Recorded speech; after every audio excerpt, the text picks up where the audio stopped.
റെന ഫാത്തിമയും അനുമോളും തമ്മിലുള്ള വഴക്ക് ഇപ്പോൾ ലൈവിൽ കഴിഞ്ഞതേ ഉള്ളൂ. പ്രശ്നം ചുരുക്കി പറഞ്ഞാൽ റെന ഫാത്തിമ അനുമോളുടെ അടുത്തേക്ക് ചുമ്മാ അനാവശ്യമായിട്ട് ചൊറിഞ്ഞുകൊണ്ട് ചെന്നു.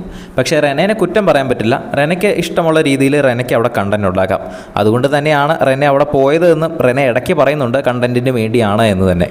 അടുക്കളയിൽ വളരെ ബിസി ആയിട്ട് വർക്ക് ചെയ്തുകൊണ്ടിരിക്കുകയാണ് അനുമോളും ബാക്കി കിച്ചൺ ടീമും ശരത്ത് ഉൾപ്പെടെയുള്ളവർ. അപ്പോൾ അങ്ങനെ വർക്ക് ചെയ്യുന്നതിൻ്റെ ഇടയിൽ അനുമോൾ ഒരു ഡയലോഗ് അടിക്കുന്നു. കണ്ടോ ഇന്നത്തെ കിച്ചൺ എന്ത് വൃത്തിക്കായിരിക്കുന്നത്, എന്ത് നീറ്റ് ആൻഡ് ക്ലീൻ ആയി.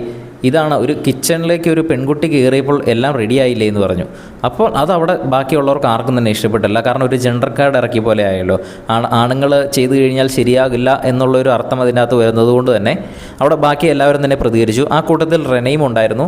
ചേച്ചി എന്തിനാ ചേച്ചി ജെൻഡർ കാർഡ് ഇറക്കുന്നത്, അപ്പോൾ ആണുങ്ങൾ ചെയ്താൽ ശരിയാവില്ലേ എന്നൊക്കെ ചോദിച്ച് റെന അനുമോളോട് കുറേ സംസാരിക്കുന്നു. അങ്ങനെ കുറേ നേരം ചൊറിഞ്ഞ് കഴിഞ്ഞപ്പോൾ അനുമോൾ പറഞ്ഞു, നിങ്ങളൊക്കെ എന്തിനാണ് ഇവിടെ നിൽക്കുന്നത്, നിങ്ങൾ കിച്ചൺ ടീമിൽ നിന്ന് അങ്ങ് മാറി നിന്ന്, ഞങ്ങൾക്ക് ഇവിടെ ബിസി ആയിട്ട് വർക്ക് ചെയ്തുകൊണ്ടിരിക്കുക. ഇങ്ങനെ അനാവശ്യമായിട്ട് ചൊറിഞ്ഞു കഴിഞ്ഞാൽ നിങ്ങളുടെ തന്നെ ഫുഡ് ലേറ്റ് ആവും, അങ്ങ് മാറിപ്പൊക്കെ കൊച്ചേ, എന്തിനാ വെറുതെ ഇങ്ങനെ ചൊറിഞ്ഞുകൊണ്ടിരിക്കുന്നതെന്ന് പറയുന്നു. പക്ഷേ റെന അതൊന്നും മൈൻഡ് ചെയ്യുന്നില്ല. കുറച്ച് നേരം അവിടെ മിണ്ടാതെ തൊട്ടടുത്തുള്ള സോഫ ഇരുന്നിട്ട് വീണ്ടും അനുമോളെ അവിടെ ഇരുന്ന് ചൊറിയുവാണ്.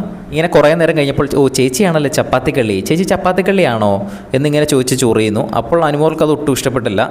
കള്ളി എന്ന് വിളിക്കുന്ന പ്രത്യേകിച്ച് അനുമോൾക്ക് ഇഷ്ടമല്ലല്ലോ. അപ്പോൾ അനുമോൾ തിരിച്ച് നീ അടി ചപ്പാത്തിക്കള്ളി, നീ പൊക്കെ, നീ കുറേ നേരം ആയാലും ഇവിടെ നിന്ന് ചൊറിയുന്നത്, നീ പൊക്കെ ഇവിടുന്നതെന്ന് പറഞ്ഞ് നീ പൊടിയെന്ന് പറഞ്ഞ് കുറേ റെന ഫാത്തിമേനെ അങ്ങ് പറയുന്നു. റെന ഫാത്തിമയും തിരിച്ച് നീ പൊടി, നീ എന്തിനാടി ഇങ്ങനെയൊക്കെ സംസാരിക്കുന്നതെന്ന് അനുമോളുടെ അടുത്ത് വീണ്ടും ചോദിക്കുന്നു.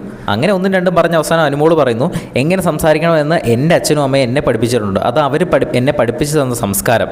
പക്ഷെ നിൻ്റെ എനിക്ക് മനസ്സിലായി, നീ ഇങ്ങനെയാണല്ലോ എനിക്ക് മനസ്സിലായി എന്ന് പറഞ്ഞു. അത് റെനയുടെ അച്ഛനും അമ്മയും കൊള്ളിച്ച് പറഞ്ഞു എന്നുള്ള രീതിയിലേക്ക് റെന ആക്കിയെടുത്തു. റെനയുടെ അച്ഛനും അമ്മയും പഠിപ്പിച്ചു തന്ന സംസ്കാരം തീരെ മോശമാണ് എന്നാണ് അനുമോൾ പറഞ്ഞതെന്ന് റെന ഫാത്തിമ അവിടെ അനുമോളിലേക്കെതിരെ പറഞ്ഞു. ചേച്ചി എന്തിനാ എൻ്റെ അച്ഛനും അമ്മേനെയും പറയുന്നേ, ഇവിടെയുള്ള ആണുങ്ങളെ മൊത്തം മൊണ്ണകൾ എന്ന് വിളിച്ച ചേച്ചിയല്ലേ, അതാണോ ചേച്ചിയുടെ അച്ഛനും അമ്മയും ഇതാണോ ചേച്ചിയുടെ അച്ഛനും അമ്മയും പഠിപ്പിച്ചു തന്ന സംസ്കാരം എന്ന് പറഞ്ഞ് അനുമോൾക്കെതിരെ വീണ്ടും പറയുന്നു. റെന നൈസായിട്ട് അവിടെ ബാക്കിയുള്ള ആൾക്കാരെല്ലാം റെനയുടെ ഭാഗത്തേക്ക് കൂട്ടിയെടുക്കുകയാണ്. കാരണം ആണുങ്ങളെ എല്ലാവരും മൊണ്ണകളെന്ന് അനുമോൾ വിളിച്ചത് അവിടെ ആണുങ്ങൾക്ക് ആർക്കും ഇഷ്ടപ്പെട്ടിട്ടില്ലല്ലോ.